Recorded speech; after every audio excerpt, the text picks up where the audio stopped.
Hello everyone, welcome back to the channel. Jainendra this side. I hope you are all doing good today.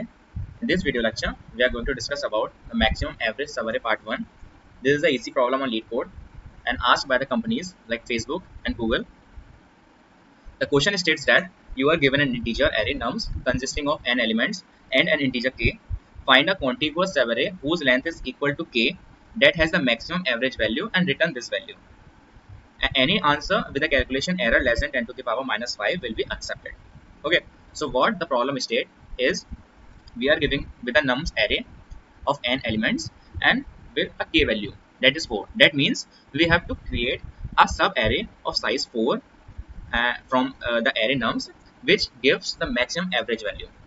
Like for example, in this array, if we calculate these four values, means 12 minus 5 minus 6 and 50, if we added these four elements, then we got 54 and the 51, sorry, and the average of that value will become 12.75, and that is the maximum average value that we got if we check all the values from the array num.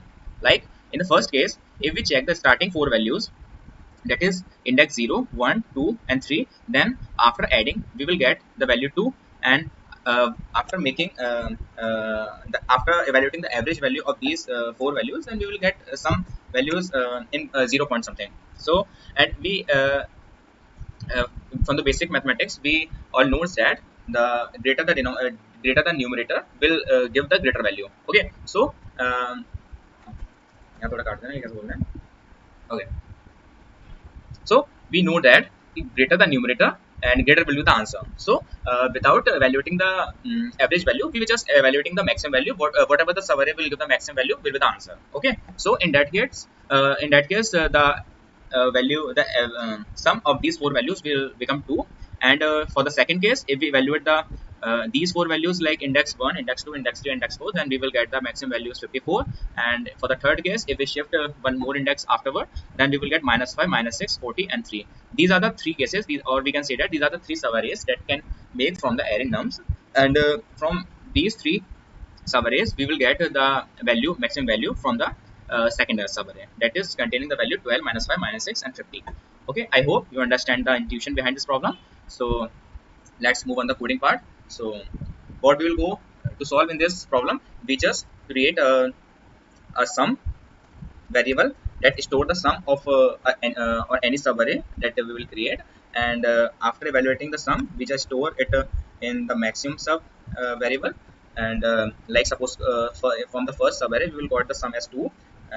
Okay, so then initially we will initialize in the maximum sum as 0, and after that initialization part, we just changing the maximum sum with sum, and we start evaluating the second subarray. So second subarray will give us a 51 value, and we have to check that either the maximum sum is greater than the sum value or it is less than. If the maximum sum is less than the value of sum, then we just store the value of sum into the maximum sum. Okay, so the maximum will become 51 after evaluating the second subarray. Then we will move to the third subarray. This will give us the 42 value, 42, the value 42. Okay, so again we will check like either the maximum sum is greater than the value of sum or less than. As it stated that the sum value is less than 51, so we don't need to change the value of that subarray. So I hope you understand the intuition behind this problem. So let's start solving this problem. So in starting, we just initialize the sum variable as 0, and the int maximum sum with the value of 0. And in starting the first subarray, what will the first subarray? The first subarray will become the starting kth values of num array. Okay, so we just iterate the num array, which iterate the num array, and it's adding the starting kth element into the sum. Okay, so we are just iterating using a for loop, where for loop will go till the value of k I plus plus. Okay, and we just adding the values of nums array till kth position into the sum. So what this for loop will give us, this for loop will give us the value of 1 comma 12 comma minus 5 and minus 6. This for loop will give us a first subarray containing the kth value, kth from 0 index to the kth index, and containing the subarrays element sum. Okay, so now we will get the first subarray sum, and we just store that sum into our max sum, because in the starting the maximum. What was the maximum? Maximum is the sum of starting subarray, that is sum. Okay, now what we have to do, we just increment the subarray by one indexing. So what integration we are going to solve to this question is that we just decrement the first index value by decrement the sum by first index value and increment the index that is after kth index in the array. I mean that, see here, I mean that in starting where we are, our ith index is at 0 and jth index is at k. What k is? K is 4 here. Okay, so initially we are at index 0 and our k is at the fourth index. Okay, and the sum we got is 2. So for second subarray what we are going to do is we just, so our sum is 2. For second subarray we are going to add the index value, that is 1 increased by the k value, that is fifth index. So the sum become we can say that nums value of k plus 1 and minus of nums value of I. You understand? We just decrement the previous first value and just increment the next element. That's it. So that will give us the second subarray. So just initialize the I vector, I variable as 0 and j value as k. And why we are taking j as k? Because there the for loop is iterating only k minus, only at the k minus 1th index, because array is our zero indexing, follow the zero indexing. Okay, so now we iterate the remaining nums array by j will iterate to the nums dot size. Okay, and now what we have to do, we just change the sum variable. What we are going, we just increment the value of k by 1.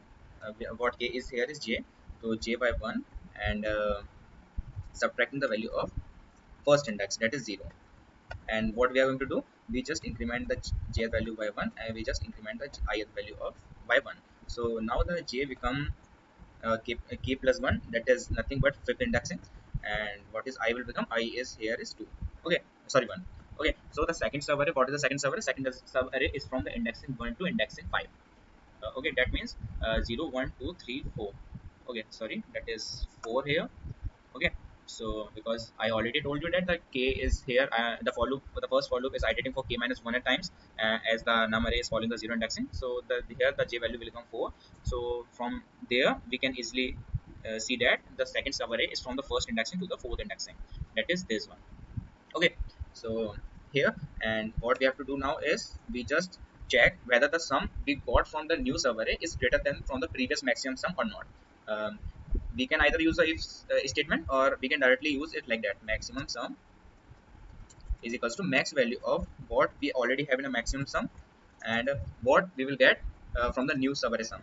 So this is the maximum value and store the maximum value in the new maximum sum. Okay, so now we, what this value will do, this value will increment the previous zero, that the zeroth index, or we can say that the ith index by 1 and jth index by 1, which states that the initially the first case is from this indexing to this indexing, and the second subarray will become by increment the ith value by 1, that is the ith value will change from zeroth indexing to the first indexing, and the jth indexing will become from third indexing to the fourth indexing. So this will do nothing, this is just incrementing the, or we can say that this is pushing the subarray in the forward direction. And for the next time when while loop iterate, the subarray will become this. Okay, so I hope you understand. And every iteration it is storing the sum value of each subarray and storing the maximum value of sum and the maximum sum into the maximum sum. Okay, so after iterating this value we will get the maximum sum value. Now what we have to do, we just have to return the value in double, that is the answer we are returning in the value after calculating the average value. And average value you can easily see that here the value will be returning in the double, and also the function states that we have to return the double value. So I am creating a double answer variable that is storing the double value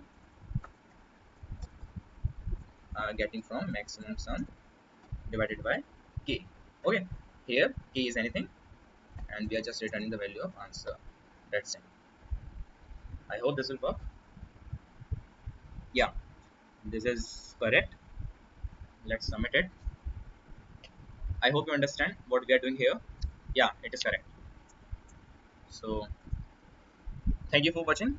And this is the starting part of cadence algorithm. And The cadence algorithm is very important for the interview purpose as of now, and we will discuss the cadence algorithm in the next video for sure. Thank you for watching the video. If you like it, then please like, share, and subscribe it. Thank you.